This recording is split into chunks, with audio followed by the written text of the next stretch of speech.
Salve, salve família, sejam todos muito bem-vindos a mais um episódio do nosso podcast Pense Mais, o lugar onde você e eu podemos pensar mais e melhor sobre os diversos aspectos importantes para a nossa sociedade.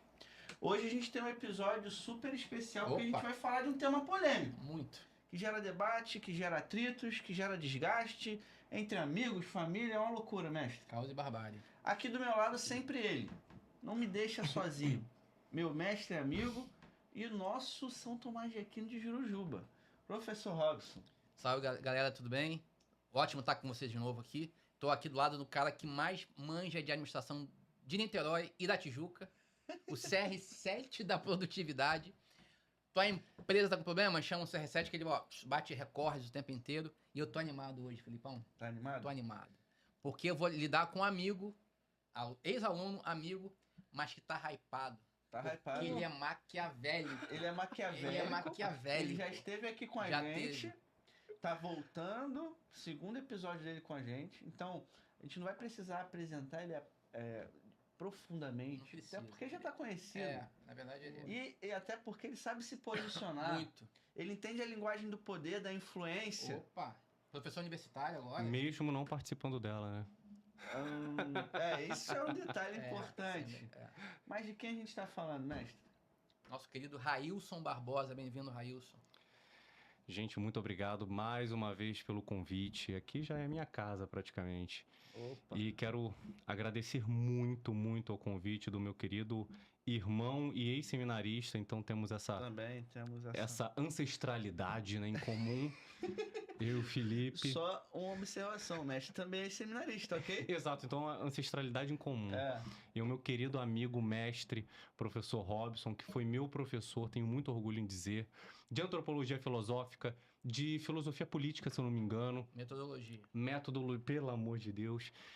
Mas assim, antes de tudo, é um amigo, é um mestre, é uma pessoa que eu tenho como referência já há muitos anos. Não é uma pessoa que eu conheço há 2, 3 dias ou 3 anos. Tem décadas que eu conheço o Robson. Então sei da sua integridade e me sinto honrado por tê-lo no rol dos meus amigos.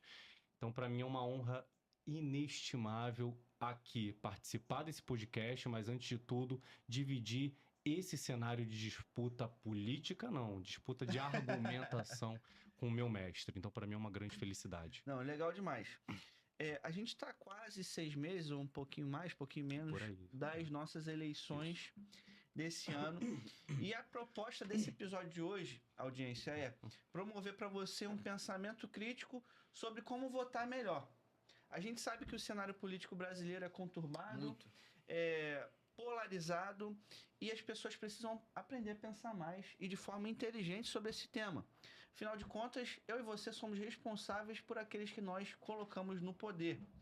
E fato é que a gente quer aprender aqui como não ser enganado por políticos e o que Maquiavel ensina sobre o poder em ano eleitoral. Mas antes da gente entrar no tema propriamente dito, ele já foi descrito aqui como mestre. Então ele vai soltar uma palavra de oráculo para o início. Exatamente. Do nosso episódio.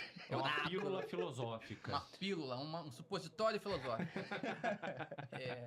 Corta essa merda, pelo amor de Deus. Corta não. Pelo amor de Deus. Bom, mas vamos lá, oráculo. Vamos lá, oráculo. Maquiavel, para mim, é um cara...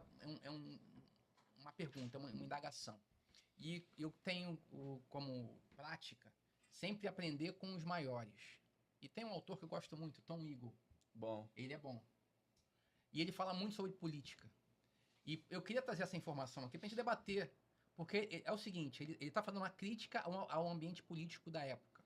Olha só o que ele diz. Essa é a lição 318. O nome do livro é 1000 lições sobre comunismo ao pequeno gafanhoto. Então ele tá falando com as pessoas que ele educa, que ele forma. Então ele diz assim: a política atual, pequeno gafanhoto, tá falando, é um tu a tu. A política atual, pequeno gafanhoto, é realizada por quem não possui bases filosóficas. Gente pobre de ideias. Nem um mínimo de desejo do bem comum. Quer dizer, alguém que não tá nem aí para as pessoas. Aí ele manda a lição. Preparai-vos, pequeno gafanhoto, para arregaçardes a boca do balão. Quer dizer, alguém que tem filosofia e o mínimo de cuidado com o outro vai ganhar eleição, irmão. Porque o homem, o ser humano, irmão, a audiência do Pense Mais, tá cansada de ser enganado. Tá cansada de ser enganada, na verdade. Ninguém As gosta pessoas. de ser enganado. Então, já estão percebendo? Estão lidando com pessoas que são pessoas maquiavélicas, no sentido ruim, que usam o poder para estrangular projetos, para sequestrar empresas, para sufocar famílias. E ninguém aguenta mais isso. Para influenciar o voto das pessoas através de uma dependência barata e que, no final das contas, não vai modificar a vida de ninguém. Mas isso, desculpa interromper, dentro do cenário brasileiro, isso daí é histórico e cultural, né? Infelizmente. Tem um livro que, na época, quando eu tentei fazer um mestrado na PUC, em Ciências Sociais, isso em 2017, eu tive contato com esse livro a primeira vez e eu me apaixonei por ele, chamado Coronelismo, Inchado e Voto, do Vitor Nunes Leal. Para mim é um dos livros assim bases e que não são, na verdade é um livro que não é divulgado. E o Vitor Nunes Leal, que na verdade, se eu não me engano, foi a tese de doutorado dele, ele explicita muito essa relação de codependência dentro de cenários geográficos de extrema pobreza e que cria-se uma figura de dependência, de paternalismo, ou seja, os chamados coronéis, que não eram militares, enfim, mas que se autodenominavam e construíam esse, como posso dizer, esse jargão, se assim a gente pode dizer, de pai, de provedor daquela situação. Então a pessoa mais pobre se sentiu o quê? Valorizada, agradecida, sabe? Isso Maquiavel traz pra gente, né? Que o amor, ele constrói um vínculo de obrigação muito mais dependente do que, por exemplo, o vínculo de temor. Então, Vitor Nunes Leal, para mim, é uma leitura fundamental nesses tempos, porque o modus operandi da política no século XX, no século XIX, aqui no Brasil, é a mesma, só a roupagem que é diferente. Não tem uma mudança estrutural significativa, mas sim uma mudança de roupagem. Mas o modus operandi é o mesmo. Então, constrói esse vínculo de dependência, inclusive afetiva, né? Então, a pessoa se sente ligada afetivamente por aquele...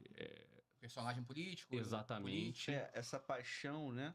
Que toma conta das decisões das pessoas e faz com que elas possam assumir, às vezes... e comprar a briga desse cara. Isso é fundamental para você construir uma relação de poder dentro desse cenário político capaz de criar um alicerce e ali eu ficar, entendeu? Com segurança, entende? Porque eu já construí afetividade naquele povo, naquelas pessoas, eu não preciso me preocupar em sempre estar alimentando aquilo, entendeu? Então, só para finalizar, o Vitor Nunes Leal traz esse exemplo. Então, o coronel que pagava o estudo de fulano, que não tinha condições, né? Essa relação de apadrinhamento também, o meu padrinho. Então, tudo isso está inserido naquele contexto. E quem são os mais vulneráveis? A população menos instruída, a população pobre, né? A população sem acesso à educação, uma educação, vou até utilizar uma frase do Paulo Freire, uma educação libertadora, mas não uma educação libertadora tendenciosa na questão, tá me faltando a palavra, gente, mas na questão ideológica. Mas uma educação que de fato liberta. A educação libertadora, na verdade, é uma educação que te faz pensar por conta própria, sem amarras, entende? Sem uma influência que aprisiona. Essa educação libertadora, fazendo uma paráfrase ao que o Paulo Freire faz, é uma educação que te faz pensar por conta própria. E isso que falta no nosso Brasil. E por isso que tem essa relação tão paternalista ainda. Excelente ponto de partida pra gente. Porque eu acho que isso aí permeia, de fato, todo o assunto do episódio. E aí a gente pode começar, pedindo para você falar um pouquinho pra gente de o que Maquiavel ensina pra gente sobre poder, que pode ser adotado pelos políticos e que o eleitor precisa estar atento. Bom, Maquiavel sempre vai dizer que é muito fácil você convencer o povo, mas é muito difícil mantê-lo convencido, justamente porque as pessoas elas mudam de opinião, mudam de perspectiva. Então, um trabalho fundamental daquele que necessita, se assim a gente pode dizer, permanecer no poder, estar bem atento às mudanças do contexto político. Então, para Maquiavel, o poder ele não é estático. Ele é um poder que sempre está o quê? Mudando, né? É um poder que não é imóvel, mas ele é totalmente dinâmico. Então, o político tem que sempre estar atento às mudanças daquele contexto histórico. E aí, por exemplo, vou falar o nome, dane-se, gente, desculpa, mas a forma de fazer política, por exemplo, de 2016 para cá. Que antigamente era muito mais fácil que você faz uma propaganda eleitoral, você joga lá seus jargões e tal, e ótimo, a pessoa vê mais televisão, isso em 2016. Tem um candidato na época chamado Jair Bolsonaro que foi muito curioso o que ele optou fazer. Primeiro, ele foi nos programas que eu acho mais populares possíveis, né? A primeira campanha do Bolsonaro começou no Super Pop. E muitas pessoas se identificaram com aquela figura, né? Às vezes mais bruto, né? Mas que fala aquilo que pensa. Isso é muito importante, porque a política se tornou totalmente mecânica, né? Mecânica nos gestos, mecânica na fala. Então, uma pessoa que desconstrói esse cenário de mecanicidade, ela desperta atenção. Seja para o lado bom, seja para o lado ruim. Então, a forma de fazer campanha de 2016 para cá se tornou diferente. A utilização das redes sociais. Então, se deixou de fazer aquela propaganda eleitoral de 30 a 40 minutos na TV Globo, para quê? Para fazer... Pra viralizar um Reel. Exatamente. Ou até mesmo fazer uma live. Sim. Onde as pessoas interagem diretamente com mas aquele... Mas a questão é essa. Com aquele quando político. O cara faz uma peça pra TV, ele está sendo intermediado pela TV. Mal é mal, você consegue ali ver que tem uma produção. Quando o cara faz um reel ou faz um programa ao vivo, ele pula a intermediação e o povo quer isso. É isso. A pergunta que eu faria, Railson, você acabou de falar do Bolsonaro, que foi uma campanha para o Executivo Nacional. Você acha que essa mudança de perspectiva do político que tem que lidar com a pessoa, tete a tete, cara a cara, também funcionaria no campo do legislativo municipal, estadual? Eu faria uma pergunta para todo mundo que está nos assistindo. Você se sente realmente representado pelo político que você votou? Eu tenho certeza que não. Eu tenho certeza que não. A gente é obrigado, na verdade, a colocar uma pessoa ali para nos representar e que, na verdade, não nos representa a vontade própria. Porque se você for pegar todos os projetos de leis que hoje são aprovados, pouquíssimos, de fato, pensam na população. Então, voltando ao que você me falou, essa nova forma de fazer política, essa nova atuação, ela desconstrói, na minha opinião, essa formalidade, né? Foi o que aconteceu com o Bolsonaro, ele tirou um pouco dessa formalidade, tirou essa ponte, esse muro. E aí, gente, eu também não queria deixar assim, o Railson tá fazendo uma apologia ao Bolsonaro. Não tô, gente, eu tô analisando tecnicamente. Mas a partir daquele momento, tirou-se um muro que separava um político da população, se tornou mais acessível essa relação, então a pessoa se sentiu muito mais representada. E hoje o que falta nos políticos, de maneira geral, é de fato vestir essa carapuça de representação daquelas pessoas. Então é muito fácil de 4 em 4 anos eu chegar aqui, abraçar comer um pastelzinho numa feira, me tornar aparentemente do povo, é muito mais fácil do que durante esses 4 anos eu ser de fato um representante legítimo daquela população. Isso é o que falta na política brasileira. Se veste muito uma carapuça de aparência, mas ninguém de fato é. Pouquíssimos são, na verdade, né? Eu acho que é essa relação que a gente pode fazer. Mas eu acho que está mudando o cenário. Justamente por esse motivo. O Bolsonaro é só um nome. Podia ser qualquer um outro nome. Exatamente. O Lula é um nome desse. Exato. Há pessoas que se identificam com a realidade que ele representa. 2002, por exemplo, a eleição do Lula. Ele é o pobre que venceu. Exatamente. Hoje, nós temos outros personagens que não são, por exemplo, tem o Nicolas. Que tem ele consegue uma ligação com o público que outros não conseguem.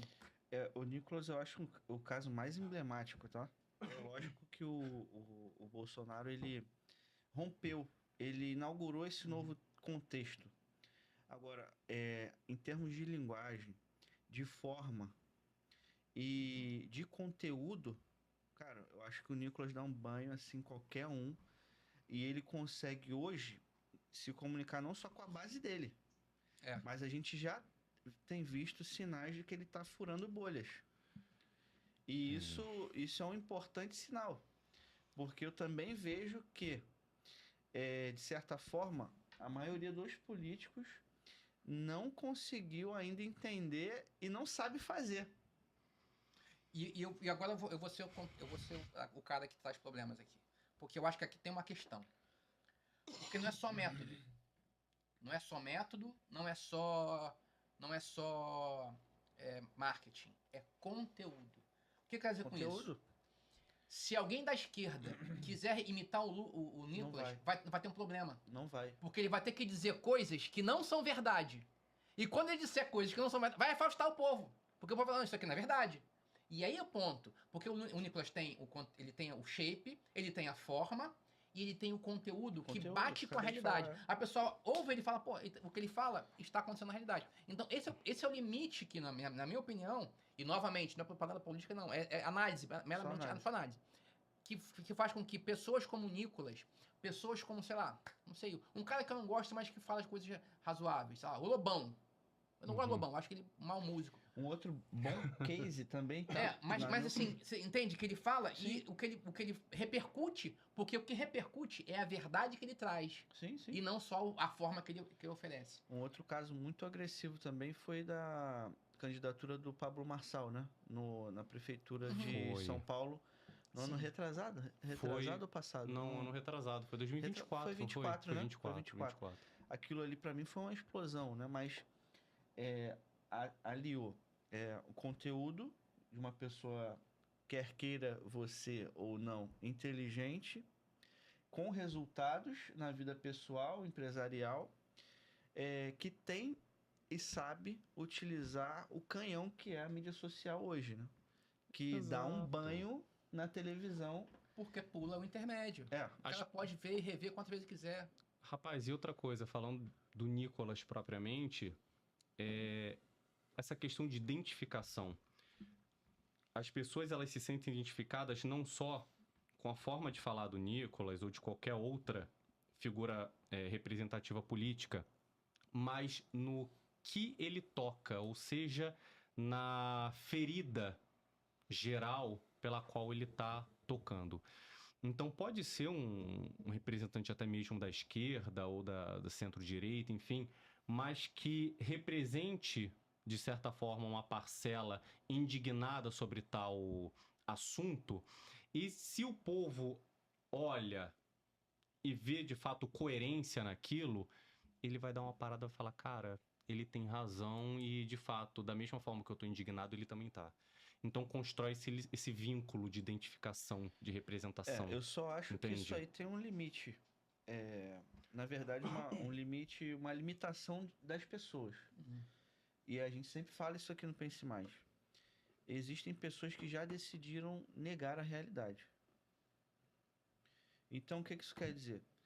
Quer dizer que, mesmo estando errado, a pessoa defende. Isso a gente tá vendo de monte. Tô inventando, não. Não, sim. Mas aí a razão é outra. Bom, muitas razões há. Pode ser mau caratismo, enfim. Não, às vezes é simplesmente, irmão, toca no meu bolso.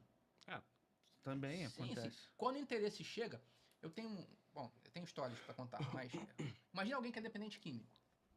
O cara sabe que faz mal. Ele sabe, ele não é idiota que faz. Só que ele olha, faz mal, mas ele me dá um benefício. Então eu vou o benefício que se dane, que se me faz mal. Então, há pessoas que estão nesse nível de dependência, aí sim, vem o que você falou, econômica, sentimental, que ainda que faça mal, ele prefere o bem, o mal que vai atrás, do que vai voltar alguma coisa pra mim. Mas isso aí não tem muito remédio. Isso vai ser assim sempre. Maquiavel diria, não é isso? Como é que é? Conquiste o povo, dê benefícios para que você tenha esse vínculo. Mas os benefícios devem ser feitos sempre de forma homeopática. Paulatina. Homeopática. Sempre. Não pode ser sempre de uma vez só, porque o povo justamente fica para criar o link. Pra criar dependência. Exatamente. Justamente para isso. Mas eu acho que essa dependência tá muito mais sentimental no macro hoje Sim, do com que certeza. financeiro ou de algum outro tipo de benefício. E aí Porque a tem pessoa tanta vai lá... gente que já comprou a briga ideológica É. que ela não consegue mais voltar atrás. E aí, rapaz, o que eu acho mais interessante é que defende aquela persona política, aquela persona pública, como se fosse um filho, como se fosse uma mãe, como se fosse um representante da mais, às família. Às vezes mais, Às porque vezes em mais. detrimento Do filho. do filho. Sabe? Às vezes mais. Eu fico assustado com a forma, mas isso daí também é cultural do brasileiro. O brasileiro, ele leva esporte, né, futebol como religião, ele leva política como religião, mas a religião propriamente ele não leva como nada. É curioso, mas isso é cultural também no brasileiro. Não, mas um bom ponto. aí você tem que aprender com o professor. Miceli Entendi. Eliade. O homem sempre adora. Nosso romeno aí. Esse homem sempre adora. Se não adorar Deus, vai adorar o esporte, a política. Vai. Então, na verdade, Porque ele o homem é um ser religioso. um homem religioso. Então, assim, na verdade, não é que ele leva a religião a sério. É porque ele transforma outra coisa em No seu religião. Deus. E eu acho entendeu? mais engraçado porque o brasileiro ele leva a sério política no que diz respeito à paixão dele. Leva a sério mais ou menos futebol. essa o futebol também sob seus parâmetros, mas utilizando do jargão do Roberto da Mata, o jeitinho brasileiro, ele se utiliza esse jeitinho brasileiro na religião. Então sou um pouquinho de tudo. Eu faço um Frankenstein religioso, né? Um Frankenstein espiritual na religião. Então sou um pouquinho aqui, sou um pouquinho acolá, vai fazer uma perninha aqui, outra perninha aqui. Então chega a ser engraçado, mas é cultural isso. Então, olha, isso daqui, gente, dá um pano pra manga, Não, sabe? isso é bom pra caramba. Porque eu tenho um caso engraçado. Na época de seminário ainda. A gente foi visitar uma família. Éramos 3 seminaristas, a gente fazendo missão e tal. Aí política sempre sobra na mesa, né? Quando tá tomando café, a gente sempre conversa. Aí era uma família carismática, da renovação carismática, sabe? Do apostolado, catequistas, ministros da Eucaristia. Aí quando a pessoa vai falar de política, não, porque o Lula é o pai dos pobres, é maravilhoso. Aí isso é assim, um amigo que vocês dois conhecem, mas não precisa Pode falar falar o nome, né? não precisa. Assim, gente, Depois é a você primeira fala. vez que eu vejo. É a primeira vez que eu vejo uma família carismática do fogo, do reteté, que vota na esquerda e é comunista. Eu nunca vi isso. Frankenstein. Mas é engraçado. É interessante. É muito difícil É hoje um caso você que eu tratar estudaria, de... tá? Pra entender qual é Não, a mas chega a ser um problema sociológico, né? O jeitinho brasileiro que a gente vê também na política, né? Como a gente consegue lidar com essas dificuldades, enfim, é muito vista na religião atualmente. Tem mais uma coisa que a gente tá menosprezando aqui, que é o poder de Gramsci. Gramsci? É um poder. Com certeza. Porque assim... Dos maiores leitores de Maquiavel foi Gramsci, inclusive. Bastante, pelo jeito. Alguém que foi criado 20 anos, ouvindo que todo empresário é um canalha, que todo mundo ganha dinheiro é um pulha, que é imoral ter carro. Quando o cara... Se ele acredita naquilo, né, sabe? Gera uma crença, né? Gera o sentimento. Uhum. E é muito difícil contra o sentimento. Tem gente que fica sujo, assim, tem sujeira, não, ganhei lucro, não, isso é sujo. Então isso para mexer não é impossível, claro, tirando mau caratismo, tirando recompensa pecuniária porque tá no partido e tal. Pode ser isso. A formação gramsciana foi muito forte. Pô, foram 40, 60 anos no Brasil, todo mundo ouvindo isso, olha. Se você tem lucro, você é mal, se você... Desonesto. Então, pode Mas ser vou te isso falar, também.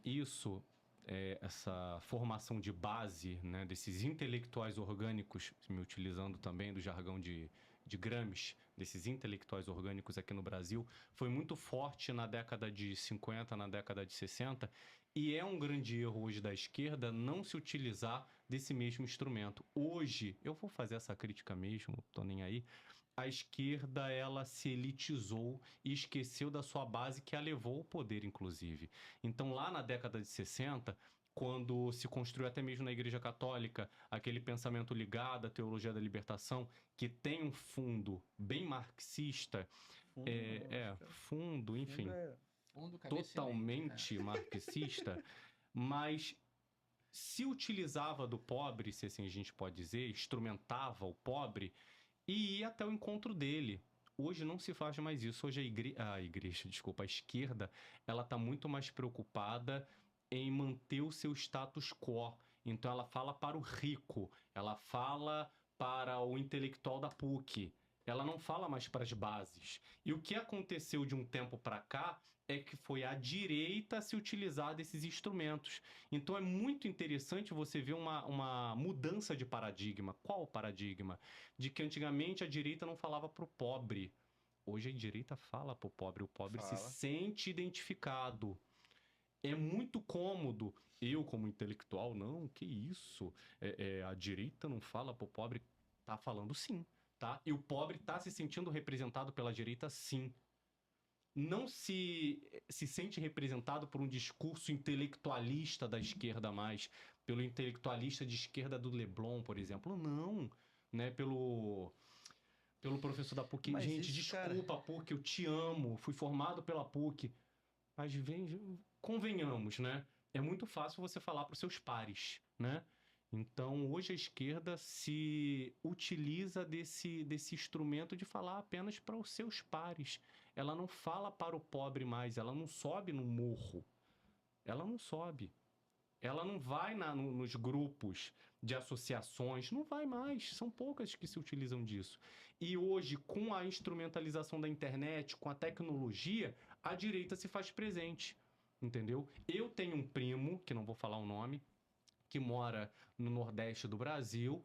Ele era extremamente lulista, petista, vamos botar até o ano de 2010, 2014, e hoje ele se sente totalmente representado pelos caminhos da direita, se assim a gente pode dizer, pela ideia da direita. Por quê?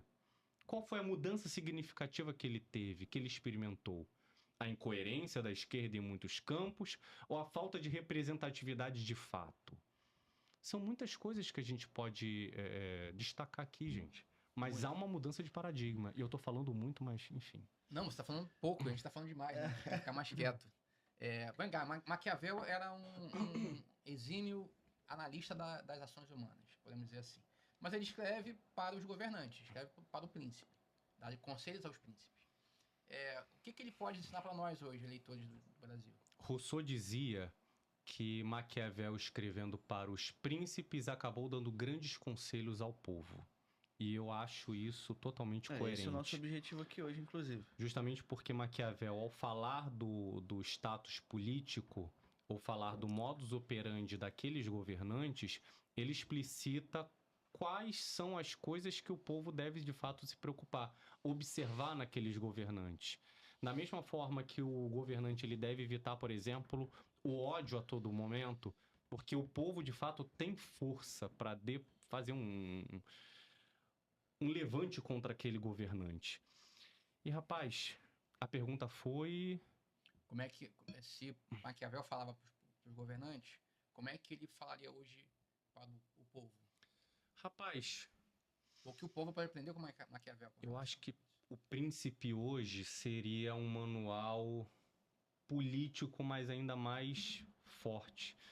Eu acho que Maquiavel tocaria justamente em como o povo deve abrir os olhos e o seu pensamento para não ser enganado. Ou seja, hoje o político se utiliza de formas de ludibriar o seu povo através de uma boa aparência, através de um bom discurso, de uma boa oratória, daquela adequação do discurso àquilo que o povo quer ouvir, né? E aí Maquiavel seria muito cirúrgico, né? Até que parte, até que momento que você deve acreditar ou não naquele político? A partir de qual momento que aquele político está falando mais de si do que do seu próprio povo? Está pensando mais nele do que no seu povo? Como é que a gente identifica isso? Maquiavel dá alguma pista? Rapaz, através das suas formas de agir, né? Formas de ações. Ou seja, quando o príncipe fala mais dele propriamente, exaltando propriamente, ou até mesmo, como eu posso dizer, não sendo coerente naquilo que ele fala e no seu histórico de ação. Entende? Hoje é muito mais fácil com a rede social, com a internet, você ver o que aquele político falou e como que ele agiu. Então o povo é muito mais difícil de ser ludibriado, ser enganado. Se utilizar desses instrumentos para, de fato, você não ser um idiota, né? O mínimo para não ser um idiota, como dizia o Olavo de Carvalho, é muito importante você correr atrás da informação. Se fala muito de fake news atualmente, mas hoje o povo pode ir atrás da informação. Não há mais uma barreira, um filtro tendencioso que separa a informação verdadeira da informação tendenciosa.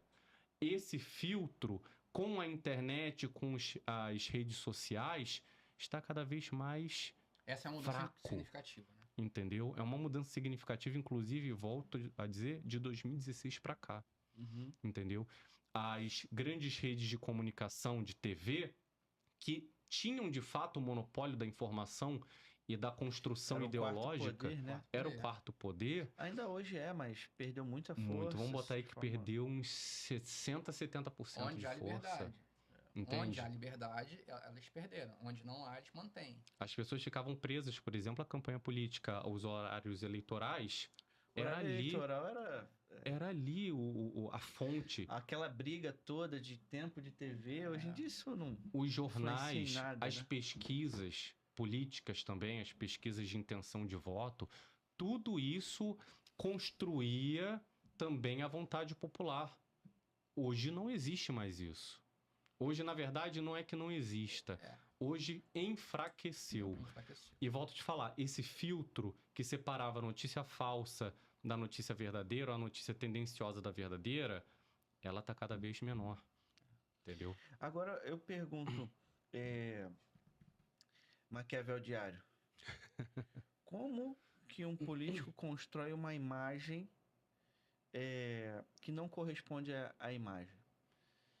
Para a gente poder pegar minimamente um modelo e falar, pô, isso aqui tá com cara e cheiro de... Porco. É. Tem rabo de porco, tem perna de porco. Parece um porco. Então é um porco. O que você Cara, diria pra gente? O histórico desse político, uma hora ou outra, você pode enganar uma pessoa por determinado tempo. E quem não tem histórico? Por exemplo,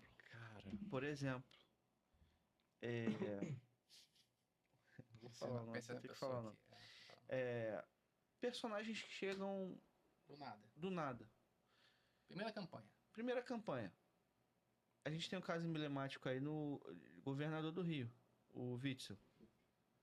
Era um juiz, verdade, tinha um histórico como juiz, mas que não necessariamente você pode ligar a uma ação como político. Chegou abraçando a campanha de quem ele entendeu que tinha mais vantagem na presidência, para a presidência. Uhum. Ultrapassou todo mundo na pesquisa de forma abrupta e rápida. Entrou como governador do Rio. Esse cara fica mais difícil a gente avaliar. Mas você não vai conseguir, o que eu tava falando, né? Uma pessoa pode enganar uma vez, 2 vezes, então, até beleza. 3 vezes. Estabelecemos esse... Mas enganar o tempo todo é impossível. Você pode enganar uma pessoa por determinado tempo, ou por muito tempo, mas Eu tô quase sendo pra sempre entrevistado não. aqui. Porque tem essa questão... Eu adoro... Gente, eu adoro. Pense mais, foi pra mim. Eu adoro pensar sobre essas coisas. Porque você tem razão. Mas é um cara que tá enganando a gente há Sabe. muito tempo já. Não é sim. possível.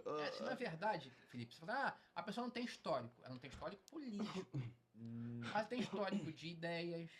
Ela tem histórico de amigos. Boa. Então, imagina assim. O fulano de tal vai vir como vereador da cidade de Niterói. Beleza. Não tem histórico político. Vem cá. Mas no passado, com quem ele se aliou? O que ele escreve nas redes sociais? Então, ele tem histórico humano. E pelo humano, a gente consegue, sim, vislumbrar, não saber, mas vislumbrar qual será esse político. Você não Tem concorda comigo, norte. Maquiavel? Totalmente. Tem um norte, uma orientação aqui. Totalmente. E hoje, ainda mais com esse fácil acesso à informação, tudo fica mais tranquilo de você averiguar e correr atrás também. Também, claro, aquela pessoa tem que ter boa vontade. de checar as informações, de ir atrás do histórico dos seus políticos. E fica muito fácil para a gente votar em figurinhas já carimbadas, né? Ah, não, essa pessoa não fede nem cheira, então vou votar nele porque aparentemente ele está fazendo uma boa administração. Cara, mas 2018 propriamente foi algo singular na política brasileira. Então, por exemplo, as pesquisas davam que o Eduardo Paes estava na frente. Eu não conhecia o Witzel. Não conhecia, só vim conhecer o Witzel no dia da eleição propriamente, tá? Eu não conhecia. Mas aquele cenário de descontentamento com o status quo político, com uma manutenção da ordem pública, sabe? Aquele descontentamento com aquele cenário propriamente favoreceu tanto o Bolsonaro quanto o Witzel. Então, qualquer um que se aliasse ao Bolsonaro seria também um pouco do Bolsonaro, comungaria da identidade Bolsonaro. E ele já era o quê? Um delegado, se eu não me engano, não, um juiz, desculpa. Ele já era um juiz. Ou seja, você pressupõe que um juiz É honesto e tal. personifique o quê? O ideal de justiça, né? Claro. E naquele cenário era muito propício você falar o quê? De justiça, já que tinha a questão da Lava Jato, toda aquela questão contra a roubalheira que tinha acontecido e tal. Então foi um casamento, se assim a gente pode dizer. Unir aquele descontentamento da população, do ideal público, com aquela personificação política. Então Witzel se aproveitou, né, da fortuna, se utilizando da palavra de Maquiavel, né, da alegoria de Maquiavel, se aproveitou da fortuna, da sorte daquele momento e chegou ao poder. E aí ele se utilizou também muito do discurso do Bolsonaro, aquela avalanche, né? Ele foi muito inteligente, mas é aquilo que eu falei. Você pode enganar uma vez, 2 vezes, 3 vezes, mas não pode enganar a todo momento. Ou melhor, para sempre. Então chegou um momento que a ficha caiu, que a cara caiu, que a máscara caiu. E não demorou muito. Maquiavel diz que é melhor ser temido que amado. Exato. Eu sou muito... Na verdade, é Ele necessário ser os reticente. dois, Não, mas na falta de um, é melhor, melhor ser temido. Como é que hoje aparece isso no cenário político brasileiro? Nossa, tem vários. Cara, pô, porque olha só, é engraçado. Hoje é muito mais benquisto você na rede social ser amado. Mas ao mesmo tempo, quem engaja mais são os haters, são aqueles que odeiam, né? Contraditoriamente. Então, quem dá mais engajamento para um político ou para o Instagram mesmo impulsionar a sua publicação são os haters, os odiantes, assim, os Sim, odiadores, né? Então Cara, é muito. Dá pano pra manga essa conversa, porque olha só, Maquiavel tá num cenário de Itália totalmente desconstruída como identidade, né, como nação. Isso é uma história da Itália propriamente. Então são vários estados fragmentados, não se tem uma coesão, não se tem uma identidade propriamente italiana e totalmente vulnerável a ataques externos, né? Então ele pensa numa pessoa forte, que possa unificar essa Itália. Mas para ser forte, ele não pode ser manipulável. Então como que ele não pode ser manipulável?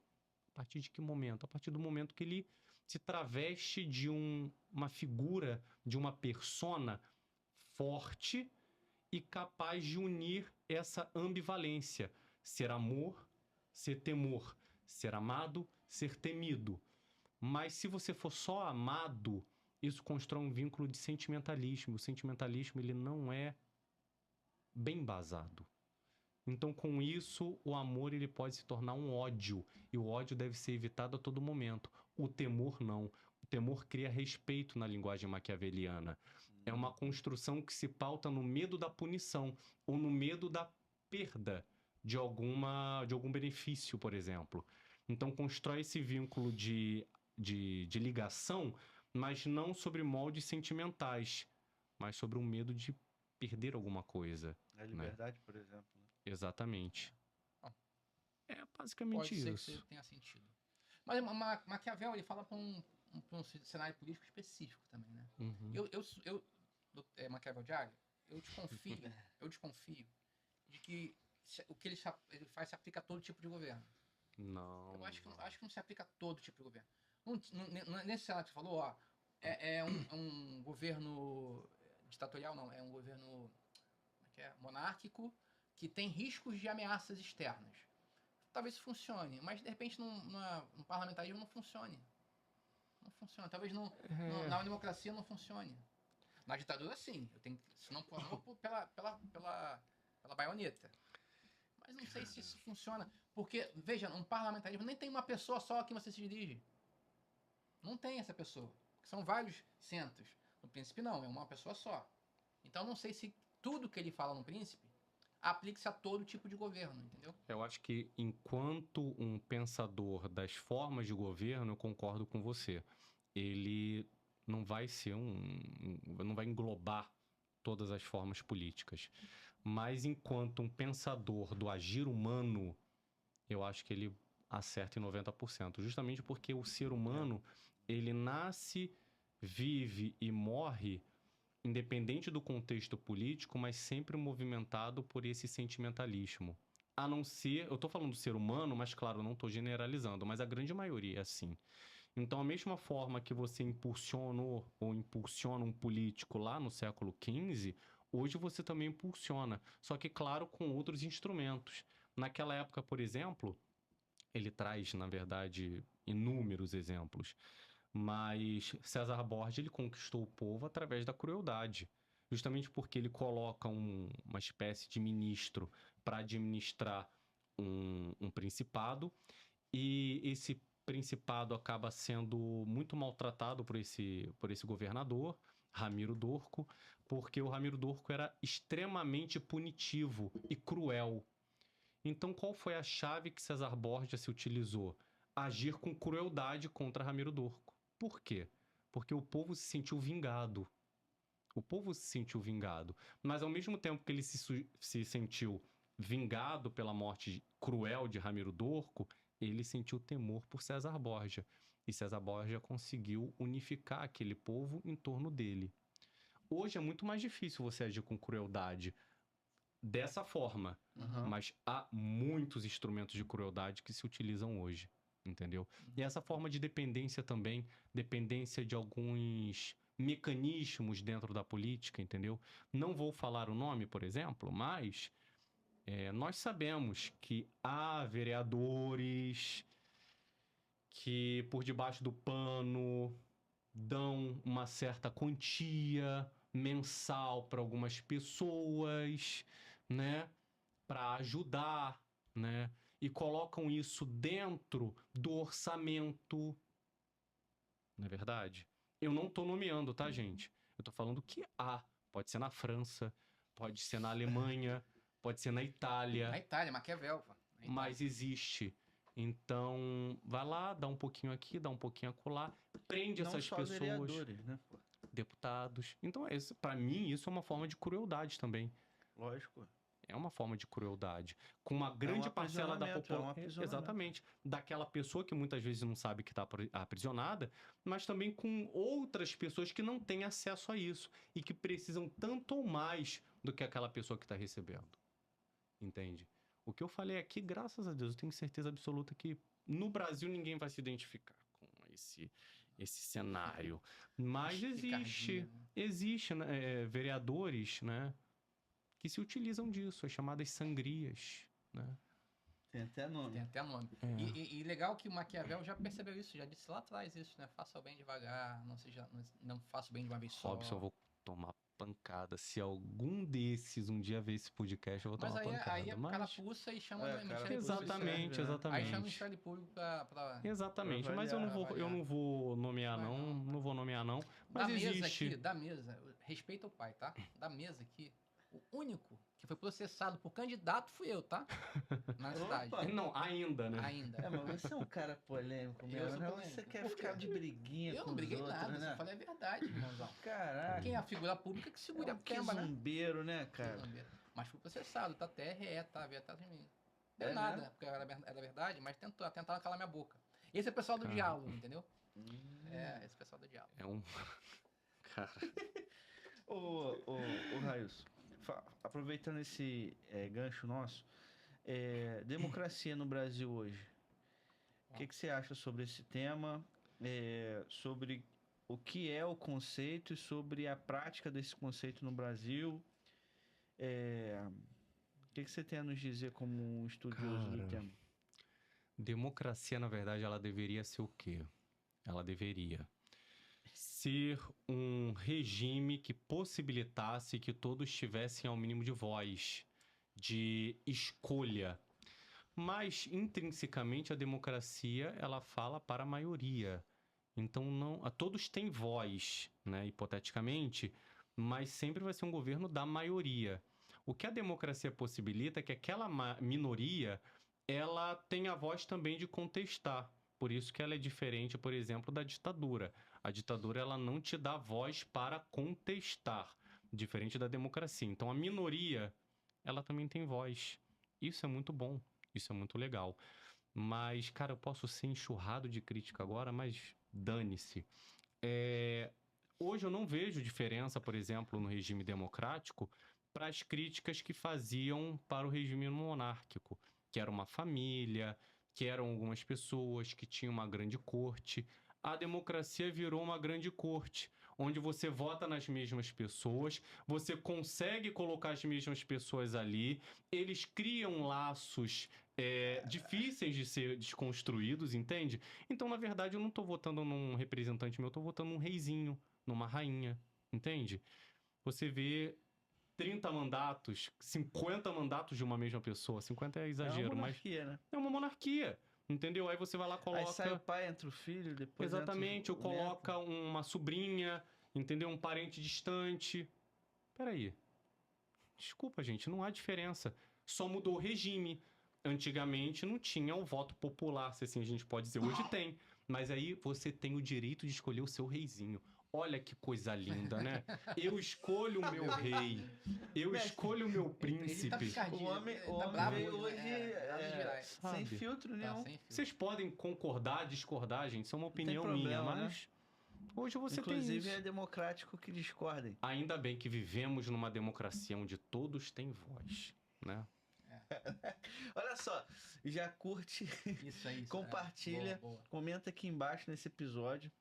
Eu queria fazer uma proposta aqui também diferente hoje, dentro da dinâmica do nosso episódio. Eu queria chamar uma pessoa de outra geração aqui pro debate. Boa.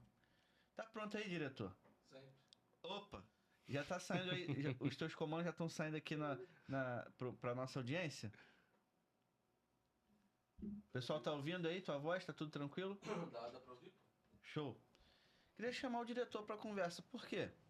Porque a gente tá falando aqui que a partir de 2016 a política brasileira sofreu uma mudança drástica naquilo que era o modus operandi, né? Então, qual é a visão dos mais jovens hoje acerca da política brasileira? Acho que é importante a gente ouvir um pouquinho, acho que é importante a gente escutar as impressões e debater aqui um pouquinho também sobre o que os mais jovens estão falando. Exatamente, porque, por exemplo, eu vivenciei mesmo, né? Comecei a vivenciar de fato FHC, Lula 1, Lula 2, Dilma 1, Dilma 2. Agora tem muita gente que só vai lembrar da Dilma, por exemplo, presidente, porque era muito pequeno no governo Lula. Então, assim, é interessante ouvir perspectivas diferentes também. Por quais presidentes você já passou, mestre? Mais antigo da mesa aí. Castelo Branco.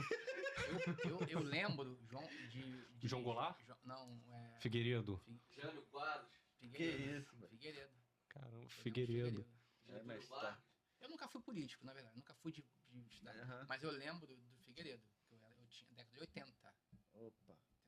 E o seu primeiro presidente aí, o diretor, qual foi? Cara, eu lembro, assim, de forma clara da Dilma em diante. O Lula, o primeiro e o segundo. O primeiro, pouquíssimo. E o segundo, mais pro finalzinho ali, eu ainda lembro alguma coisa, mas de forma efetiva, mais da Dilma mesmo. Não, legal. Ô, diretor, o que mudou de lá pra cá um pouquinho pra você? Lógico que o teu contexto mudou, hoje você é um jovem empreendedor que tá aqui conosco, é o Arlindo Cruz, do audiovisual. Mas a gente quer saber um pouquinho o que você percebia enquanto político, o que você enxerga hoje, o que você vê que de repente você pensava forma equivocada? O que você tem aí para dizer um pouquinho pra gente? Cara, basicamente assim, escutando a conversa de vocês, o Railson, acho que ele foi cirúrgico em falar nessa questão da comunicação direta com o povo, nessa questão da manipulação da mídia e o quanto a internet quebrou esse paradigma, né, de certa forma. Mas eu acho que a gente acaba superestimando demais a capacidade do brasileiro de ser um povo que não busca conhecimento de forma alguma. Então, assim, por mais que a informação esteja disponível, né, a gente tenha essa abundância de informação, aonde buscar, eu acho que o brasileiro está pouco se importando com isso, na verdade, né? A gente acaba criando o debate político mais como algo passional, né, um fla-flu. Com certeza. O próprio professor já trouxe durante um podcast que o Brasil tem uma média de 2 livros lidos por ano. Então, o cara que não tem a capacidade crítica de buscar informação, acho que não está muito ligando para pesquisar o histórico do candidato, enfim, ter esse crivo, né? Aí já é um ponto importante. Mas a juventude, como todo mundo sabe, tem que acabar. O jovem tem que acabar. Isso quer dizer, tem que envelhecer. Porque é verdade que disse o diretor, e eu tô só brincando com o diretor, gente, tem essa relação aqui, meio quinta série aqui. Mas é verdade isso. Mas também é verdade que, embora a pessoa não leia 2 livros, isso é média do Brasil, a maioria das pessoas passam Rio, passam um short. E no short ele vai saber, por exemplo, que se gastou 1 bilhão no cartão corporativo do Brasil. Isso dá para ver em 30 segundos. Então isso vai mudando um pouquinho a sensação que a pessoa tem sobre o governo do Brasil. É um exemplo, podia ser em qualquer lugar. Agora, por esse motivo que eu acho que o ponto aqui mesmo é sobre informação. Sobre acesso à informação. Porque, de fato, se você não sabe da informação, não tem como você mudar. Você não sabe, você não lê, a informação não chega no seu telefone, não chega na internet. Não acho que é só informação, não. Eu acho que tem muito disso. É paixão, cara. Como falei, cara, o brasileiro, ele trata religião como algo meramente trivial e seu, né, de acordo com o seu eu, mas política e futebol são as grandes religiões. Da mesma forma como vou defender o Flamengo acima de tudo, eu vou defender o meu político acima de tudo também. Então, mas a questão é que a realidade se impõe. É isso que eu tô falando pra vocês. Eu sou um pouco mais velho. Eu acho que foi no tempo do Witzel mesmo, que no Rio de Janeiro teve 2 meses que não pagaram o funcionalismo público. Não tinha dinheiro. Vocês lembram disso? Ninguém lembra disso. Não tava lembrando. Irmão, quando chega na porta, olha só, não tem dinheiro. E faz o que agora? E ficaram 2 meses sem receber. Foi. Todo mundo. Então, quando fica claro que isso significa que o Estado foi mal gerido, gastou-se demais, e por isso a merendeira não recebeu dinheiro, o porteiro não recebeu dinheiro da escola, sabe, a realidade impõe. Depois a pessoa esquece. Mas se toda hora ficar acontecendo isso, calma aí, alguma coisa está errada.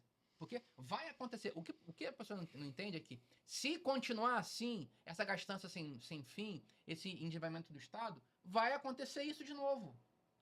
Porque vai faltar dinheiro. Exatamente. Vai, claro que vai. Quando começar e é por esse motivo que a direita ganhou espaço. Que eu não quero, que ninguém quer, que chegue nesse ponto. Mas nesse ritmo, já aconteceu no passado e vai voltar a acontecer. E aí, Robson, acho que a gente chegou a tocar nesse assunto não tem muito tempo, mas como os políticos, eles são despreparados em todos os sentidos e muitos deles caem de paraquedas em seus cargos. Então, sei lá, por um mero acaso eu me torno governador do Rio de Janeiro. Não estou nomeando ninguém, tá bom? Mas eu acabo caindo de paraquedas. Primeiro que eu surfo numa onda, né, de carona. Quem estava dirigindo acaba caindo, eu vou lá, assumo o controle, né? De certa forma consigo passar pelas barreiras e pelos quebra-molas, consigo que aquela parte ali seja minha, né? Eu tomo a direção daquilo como se fosse meu, mas, cara, não é bem assim. Eu não fui preparado para aquilo, né? Então vai uma hora bater a situação com a falta de instrução. E aí, meu irmão, quem sofre é o povo. E agora vem a pergunta, diretor. Quem está preparado? Quem é que se prepara para isso? Segundo Maquiavel, o melhor político é o que melhor manipula. Ou o rei filósofo. Então, ou o rei filósofo. De quem estamos falando? Hoje... Entendeu o que é o problema? Daquilo mas que manipula eu acho melhor. que tem coisa que não é normal, né? Tudo bem. Pode ser, o melhor político pode ser o que melhor influencia, mas esse cara não tem que ter um mínimo de instrução, Então. porra. Vamos lá. É normal. Pode ser que aconteça na França, na Itália, em outros países. Aqui no Brasil, não. Depois eu vou contar uma experiência minha. Mas eu já sei a resposta, mas eu pergunto pra vocês para que a gente explicite isso pra audiência. É normal que uma pessoa seja presidente?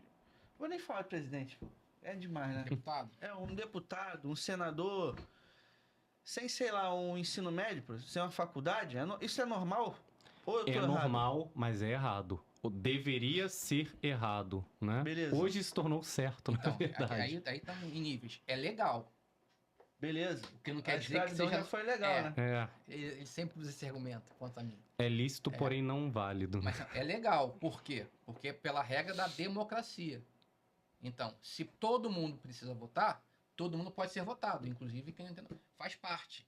O que eu não entendo, é que o povo que vota, por exemplo, escolhe uma deputada do Estado Federal, sei lá, uma pessoa que não consegue conjugar um verbo de forma certa, na TV Cultura, por exemplo. Mas é foda a gente falar Isso é no mínimo, tá? Isso aqui, mas entende? É complicado. Porque os haters vão falar pra você, não, mas mais importante do que conjugar o português, né, é a nossa brasilidade, é a questão do que a pessoa passou, entendeu? O que a pessoa tem de conhecimento Eu sobre não aquela estou coisa, chamando o entende? político pra morar na minha casa. Não Entende? quero Não tenho Os haters vão dizer isso. Eu não tenho justificativo, eu não tenho o dever de sanar uma dívida histórica com essa pessoa. Robson, a gente nivelou tão baixo a nossa vida pública, tão baixo, que qualquer pessoa que se destaque, ele vai ser ou aclamado ou odiado, né? Mas qualquer pessoa que pense um pouquinho por conta própria, ela vai ter um destaque. Hoje está muito mal nivelado. E aí eu vou contar uma experiência. Conte. Em 2016, logo quando eu saí do seminário, eu trabalhei numa campanha política que eu não vou falar o candidato, né? Até mesmo porque não tem registro, tá? Não tem registro, graças a Deus. Então não trabalhou, tu escondeu. Eu fui, na verdade, um Maquiavel da história. Eu fiquei por trás dos panos, né? De fato. Então, eu posso falar aqui tudo, e vou falar. Então, por exemplo, materiais de divulgação que prejudicavam o meu candidato, que eram feitos, inclusive, no jornal, e que deixaram uma vez ali na Gavião... Aqui na Gavião Peixoto, né? Uhum. Deixaram aqui perto do Center. Eu fui lá, peguei e joguei fora, entendeu? Porque sabia que aquilo dali ia prejudicar o meu candidato, né? Então, fulano deixou lá, eu sabia da informação, me deixaram de carro lá, fui lá, peguei e joguei fora. Então, qualquer tipo de material que venha macular a reputação do meu candidato, eu estava ali pronto para tirar. Mas o que eu queria dizer, que eu queria dizer e contar, é que me apresentaram a um senhor, e esse senhor era chefe ou coordenador de alguma coisa, enfim, que era de associação. Não lembro, inclusive, o que era. Mas eu lembro que me apresentaram assim: esse é fulano, a enciclopédia da nossa cidade. É a enciclopédia viva. Nossa. Eu tomei um susto porque, poxa, 2016, tinha acabado de sair do seminário, você fica um pouco retido em algumas coisas na questão de relacionamento, né, com as pessoas também, você tem um jeito diferente. Então, eu fiquei assim, caraca, esse cara deve ser muito inteligente e eu, porra, sou um bosta. Cara, só foi abrir a boca. Era cada impropério que era dito, entendeu? De ordem moral, de ordem política, de tudo. Eu falava, cara, que enciclopédia é essa? Nem lista amarela pode ser dita. É uma coisa bizarra. Então se nivelou tão baixo, entendeu? Tão baixo que eu falo assim, cara, tá ali por outro motivo. Que motivo é esse? Conchavo, né? Tem alguém maior, isso na política macro. Tem alguém maior que tem interesses muito maiores e que se utilizam de pessoas, e essas pessoas, por questão de necessidade, até de mau caratismo, se vinculam a essa pessoa. Então é o faz rir aqui, esse faz rir também, os dois apertam a mão, e esse daqui sempre vai falar a linguagem que esse aqui quer ouvir, entende? E é o elo de ligação entre esse aqui e a população, entende? Consegui me fazer entender, gente? Sim, Eu tô sim, sendo, sim. ou tô sendo muito... Não, tá sim, tá sim. Entende? A questão toda aqui, pra mim, é que essa é a minha maldição. Tem que ser assim sempre. Essa é a minha maldição. Assim, mas pode ser mudado, entendeu? Pode ser mudado, né? Pode ser mudado com pessoas que estejam comprometidas e que tenham comprometimento. Eu já falei isso. O Felipe falou que tenham comprometimento. Eu já falei isso aqui no Pense Mais e vou repetir. Eu tenho pouquíssima esperança, para não dizer nenhuma, pouquíssima esperança, aquele 1% no sistema, né, na política brasileira. Primeiro porque eu acho que a política não é o salvador da pátria, tá? Não. Então não tenho obrigação nenhuma de ter esperança na política. Minha esperança está em outro lugar, na verdade, em uma pessoa. Então, a coisa já é tão fedorenta e podre, com tanta gente envolvida, com tantas manchas que a gente está vendo, que eu não consigo vislumbrar, até mesmo quem entra com boa intenção, em fazer grandes mudanças. Pode haver uma melhora, e eu acho que, inclusive, a gente viu algumas melhoras nos últimos anos, mas eu não creio na mudança sistêmica, porque não depende de uma pessoa nem de duas. E aí a gente historicamente percebe que essa maioria, ela, para ser mudada, é um processo que a formação eu sou um pouco mais pessimista. Eu vou te falar. É educação, é família, são valores. Então, é muita coisa que tem que ser mudada. Eu vou te falar, é uma opinião minha. Isso tem que começar desde cedo. Desde cedo, lá nos primeiros anos da educação mesmo, da educação básica mesmo. Não estou dizendo que criança do primeiro período tem que ter aula de filosofia política, não estou dizendo isso. Mas uma boa educação, uma boa formação moral, uma boa formação intelectual, onde você coloca aquela criança diante de coisas que estimulem a sua criatividade, a sua imaginação. Seu senso crítico, porque você tendo uma boa imaginação, você construindo esse intelecto cada vez mais livre e autônomo, vai chegar no momento que você vai ter o filtro adequado para saber o que é certo e o que é errado, entende? Então falta, hoje, na minha opinião, uma grande crise que o Brasil vive é uma crise moral, uma crise ética, mas principalmente uma crise de educação. E isso começa lá embaixo. Então, investir em boa educação, em boas escolas, seria um dos começos. Você forma moralidade também. Mas não é papel da escola, é bom falar, o monopólio da educação. Dentro de casa, com a família, com os valores também. E aí a gente tem famílias cada vez mais destruídas, né? E atacadas. Com certeza. É verdade que tem sofrido um pouco de mudança isso. Tem muito mais gente pró-família hoje do que tinha, sei lá, 20 anos atrás. Pelo menos a amostra aparecendo, educando e tal. Então isso é um sinal de uma ponta de melhoria. Só que o principal agente de formador da maioria da população é uma educação dada pelo Estado. Então, a educação dada pelo Estado não é interessante formar essas pessoas nesse sistema. Não, porque elas podem se voltar contra o próprio Estado. E como a gente já falou aqui, o interesse do político dentro desse regime que nós temos hoje é se perpetuar no poder. Maquiavel. Então, reitero, né? Eu sou um pouco pessimista nesse sentido. É por esse motivo que ele tem razão. Eu penso que não entra em política nunca.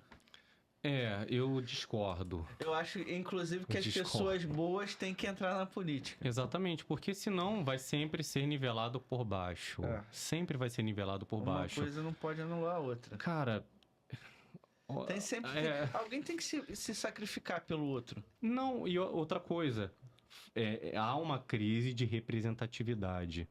Hoje, se você olha para uma pessoa, vislumbra naquela pessoa a possibilidade de fato eu ser representado por ela em questões que eu não posso participar, ela vai abraçar, vai incentivar, vai em cima também, vai te cobrar. Isso é muito bom, porque vai te tirar da zona de conforto. Mas se não fosse as pessoas de fato boas entrarem na política, a gente vai continuar à mercê disso. À mercê dessa vilania, dessa tirania. Entende? Então, por exemplo, eu entro na política, eu posso legislar quanto eu posso ganhar. Né? Vamos ganhar 50 mil por mês? Vamos ganhar 50 mil por mês. Todos estão de acordo? Todos nós estamos de acordo. Que maravilha. E o povo? Não, o povo pode ganhar R$1.300. Não tem problema não, que tá tudo suave. O povo tá acostumado. O povo brasileiro. O povo brasileiro é maravilhoso. Nunca. Não desiste nunca, tem mais sabe? de um emprego. Sangue amarelo, sabe? Já ouvi até isso. Amarelo tem canal... sangue amarelo, sangue de canarinho, entendeu? Não desiste nunca, eu vi isso. Não desiste. Gente... Então, assim, sabe? Você tá entendendo onde eu tô querendo dizer, né? Com certeza. Vai continuar, Robson. Vai continuar. Se não... Não, eu tô de brincadeira. Eu discordo de Felipe nesse ponto. Nesse ponto eu discordo. Você tem mais sabe? esperança. Eu sou mais otimista. Não, eu...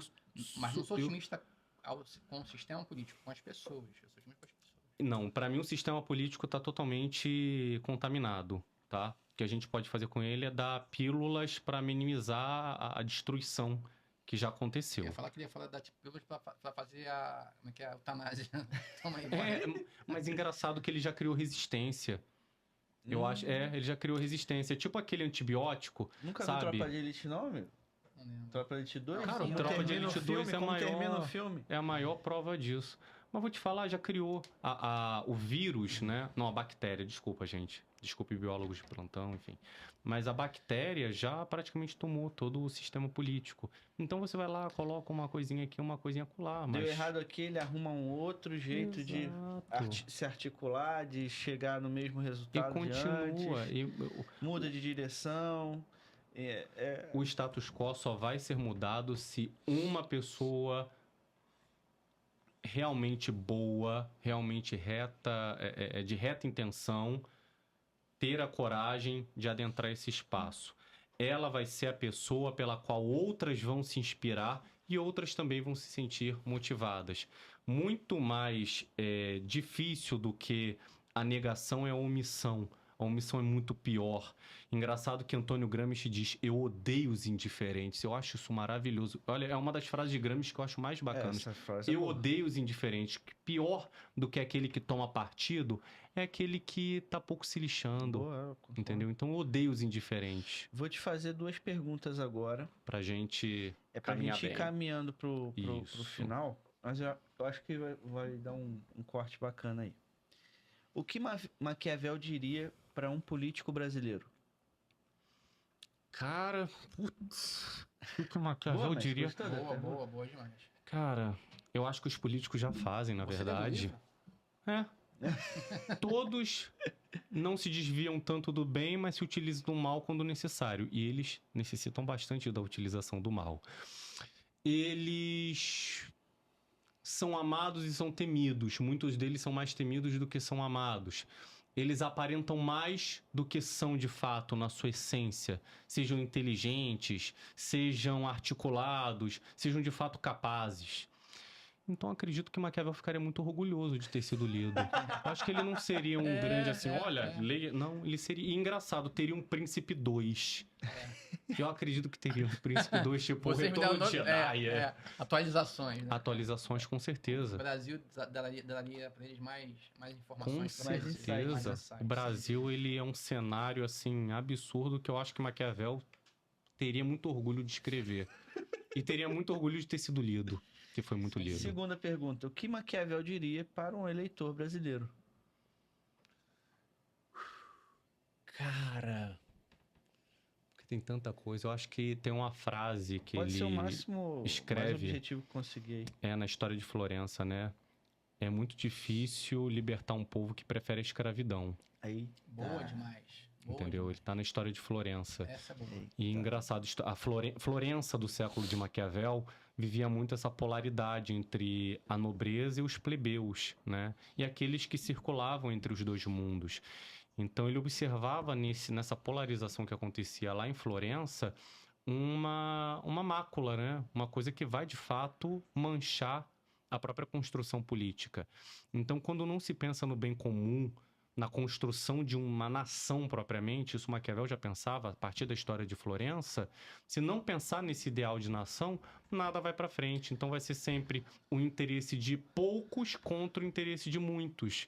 O interesse de quem detém as armas, quem detém o capital, né, numa linguagem mais atual, com aqueles que são desprovidos de qualquer tipo de acesso ao capital, enfim, a tudo. Então vai ser sempre esse choque de interesses, se não pensarmos num ideal comum, entende? Uhum. Então o que acontece hoje é isso. Se você não busca se libertar, na verdade, né? Se você não se busca libertar dessa escravização, né? Escravização, tá certo, né? Dessa escravidão, você vai ficar no monopólio dos políticos, no monopólio do discurso, no monopólio de muitas outras coisas, dos interesses, né? Dos pequenos favores, entendeu? Se você não busca se libertar dessa escravidão, você vai ficar à mercê dos políticos. Boa. Vamos para essa aqui também, que eu acho que vai ajudar muita gente. 3 critérios para vocês, aí você pode dar 3, mestre, e o Railson outros 3, ou sendo os mesmos critérios, mas com a apresentação dos argumentos de vocês aí, para votar melhor. Começa, mestre. Primeiro, ninguém vive uma vida falsa o tempo inteiro. Então investigue o seu candidato. Em algum momento ele vai aparecer quem ele é. Nos fatos, não no discurso. Segundo, desliga a televisão, abre seu telefone. Para de ver TV, vai ver YouTube. Informações sem filtro. Terceiro, leia desesperadamente para deixar de ser burro. Você também quer os seus textos, tá?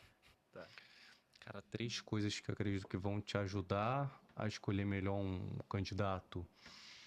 Cara, 3 coisas que eu poderia enumerar 10, mas...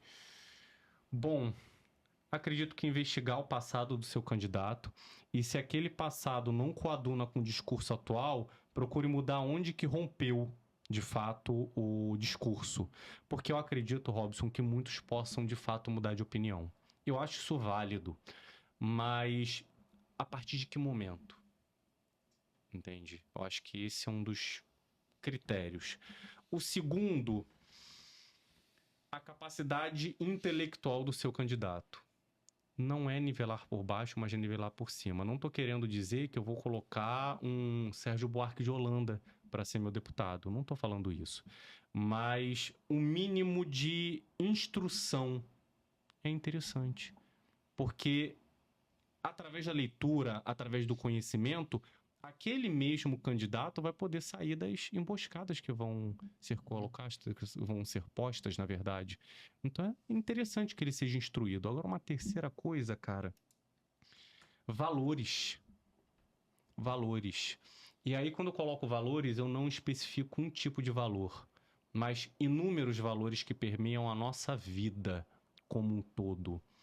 São valores da família propriamente, de um berço, né, que tenha de fato instruído. Acredito que os valores de saber viver dentro de uma sociedade, uma boa educação. Os valores religiosos eu coloco também sem medo nenhum de ser cancelado, que vão falar, não, mas os valores religiosos, mas tem tantos religiosos... Não, os valores religiosos são importantes e Maquiavel falava isso. Maquiavel, ele traz uma alusão da República Romana Antiga e da República Romana atual, que seria a Igreja Católica. Ele fala que a República Romana Antiga se valorizavam os ideais de força, de coragem, de bruteza, até mesmo porque o Império Romano valorizava o que? A força para se manter, né? A guerra, os ideais bélicos, enquanto a religião romana atual valoriza virtudes relacionadas ao espírito. Isso está nos comentários sobre a primeira década de Tito Livio, um dos livros de Maquiavel pouquíssimo lido, né? Então, assim, se Maquiavel, em 1530 Não, teve 37 que foi lançado os comentários, mas ele escreveu antes. Mas, enfim, no século XVI, ele observou que os valores religiosos eram importantes na construção de uma pessoa que pudesse ascender ao plano político. Quem sou eu para discordar? Acredito que sim. Só que a gente também tem que levar em consideração a boa índole daquela pessoa e se aquela pessoa é maquiavélica ao ponto de se utilizar do discurso político, do discurso religioso para seus fins políticos. E aí uma boa educação, uma boa instrução, uma capacidade de observação boa vai te ajudar nessa identificação aí. Eu anotei aqui, essa última do Railson vai ficar um pouco igual, mas vamos lá. Eu gostaria muito de ter como um critério para a gente encarar, até na fala da pessoa, do político, eu não voto em políticos que prometem dar alguma coisa. Eu prefiro político que opta por facilitar o caminho. Por quê? Porque esse modus operandi, ele reflete na gestão. Um governo, ele só tem duas formas de gerar receita. Ou ele diminui os seus custos, ou ele aumenta imposto. Então, vamos lá. Se o cara não consegue gerir os recursos que tem a ponto de diminuir o imposto e desafogar o empreendedor e, de fato, dar mais condições à população de gerar riqueza, vejam, à medida que a população é mais rica, o Estado também se torna-se mais rico. Isso é normal. Isso é matemática. Então, o cara que não consegue dar essa condição para o povo, ele, na verdade, quer escravizar o povo. Então, não é um bom indicador que um governo constantemente possa e queira aumentar impostos. Então, isso para mim como um gestor de formação, seria um critério, deve ser um critério. Facilita um caminho. Entrega a vara, né? Isso aí é a vara, a rede, ensina a pescar e não dá o peixe. Eu prefiro que seja assim. Sim. No final das contas, o trabalhador tem direito ao seu salário, né? Deve ter direito ao seu salário. Segundo, políticos que enxergam e vivem de acordo com a realidade. Não gosto e não quero no meu país políticos que são ligados a coisas que não são verdadeiras. Desde dessas ideologias loucas que mudam a identidade das pessoas, até escândalos que surgem e que são deixados de lado. É simples a gente identificar que o céu é azul. Agora, se o cara quer dizer que ele é vermelho, eu não quero esse político. Menos que ele seja daltônico. Mas é um problema de ordem pessoal. Mesmo quando ele é daltônico, uma disfunção, o céu continua problema sendo azul, certo? Exatamente. Então, ele vê errado, é uma singularidade daquela errado. pessoa que observa daquela forma. Então, ele percebe errado, mas a culpa não é o político ligado à realidade. E um político que promove valores. Já que você falou dos valores, eu vou falar aqui o contrário para ficar um pouquinho diferente a explicação. Então, eu não voto em políticos que não promovem valores ou que promovem valores errados. E sim, existem valores errados. É importante dizer isso atualmente, né, mestre? Claro que existe. Não consigo votar em um político que promove o aborto, por exemplo. Escravidão. Felipe, você vai falar do aborto de novo, uma pauta tão desgastada, mas é tão simples entender que se não se respeita o principal valor e o principal direito que uma pessoa tem, que é o direito à sua vida, que essa pessoa que não respeita esse valor não vai respeitar uma série de outras coisas. Isso é tão óbvio. Quem é capaz de matar é capaz de fazer tudo mais. Então, esses são meus três critérios. Critérios um pouco diferentes, mas que podem fazer a gente ter um filtro legal. O que vocês acharam do episódio de hoje? Cara, eu acho que se deixasse a gente falaria mais umas 4 ou 5 horas, mas assim... Se tivesse a cervejinha, então ia ser É um amendoim, né, velho? Putz, meu Deus do céu, um amendoim, uma cervejinha aqui, um cigarro, um charuto. Tu gosta, né? Tu gosta de fumar. Diretor, o que você achou desse episódio de hoje, diretor? Produtivo, essa é uma palavra que Muitos eu gosto. cortes. Vai gerar? Vai gerar. Tem que ter. Boa. Mensagem final, Relson. Rapaz, aí fica aí a pílula filosófica aí pra vocês pensarem. Cara, a política ela é feita por pessoas imperfeitas, mas que deveriam se pautar pelo perfeito, né? E a gente tem medo de se pautar pelo perfeito porque hoje o crivo tá tão baixo que se você falar em perfeição, você é tido como louco. Então a gente não se pauta pelo melhor, sempre pelo mediano e pelo pior. Então hoje acredito que para alguém de fato pesquisar sobre política, estudar sobre política, ou até mesmo pensar em entrar pela porta da política, vale a pena se pautar pelo que é certo. Maquiavel dizia que os grandes homens ou os príncipes deveriam ler os livros de história e pesquisar sobre a grandeza dos homens, né, que fizeram a história de fato, né, que fizeram valer a história, né? Se eu não me engano, a passagem é: os príncipes devem ler livros de história, refletir sobre os melhores, né? Então sempre se pautar pelo de cima, né?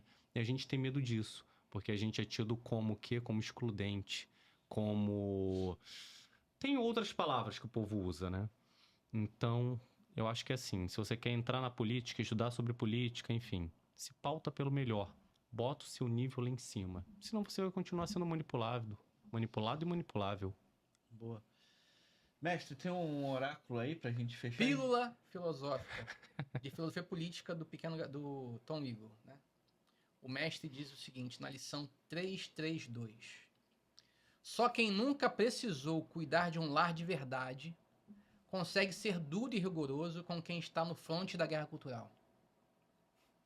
Só quem nunca precisou convencer um adolescente a realizar uma tarefa em casa acredita ser fácil comandar um agente público estável de viés político opositor. A batalha é grande, irmão. A batalha. Quem entra nesse fronte aqui tem que saber que a batalha é grande. Por quê? Para mudar a opinião do cara que está lá sentado no juizado para sempre ali, não pode ser demitido. É difícil. Exatamente. E às vezes não é argumento que falta, não. Às vezes falta vergonha na cara do funcionário público. Exatamente. A nossa intenção com esse episódio de hoje foi fazer simplesmente com que você e nós aqui também nessa conversa pudéssemos refletir melhor sobre esse tema. A gente precisa votar melhor, a gente precisa escolher melhor os nossos representantes e a gente precisa propagar também conteúdos como esse. Exato. Então compartilha esse episódio, curta, comenta aqui, deixa a tua dúvida. Cadê o hater aí do Maquiavel Diário? Que a gente quer ver aqui. Vai aparecer depois desse episódio. Maquiavel Diário não tem hater. Ele não tem hater. Só tem, Ele vai nessa. Só tem É amor. só amor, Só não tem amor, é temor. só amor. Vai nessa, vai nessa. Só ódio. No mais, obrigado a você que esteve aqui com a gente até o final desse episódio. Estamos juntos e até o próximo capítulo aqui do Pense Mais, para que a gente possa continuar progredindo, crescendo como pessoas e como eleitores É isso aí. dentro desse contexto aqui. Valeu, pessoal. Até a mais. próxima.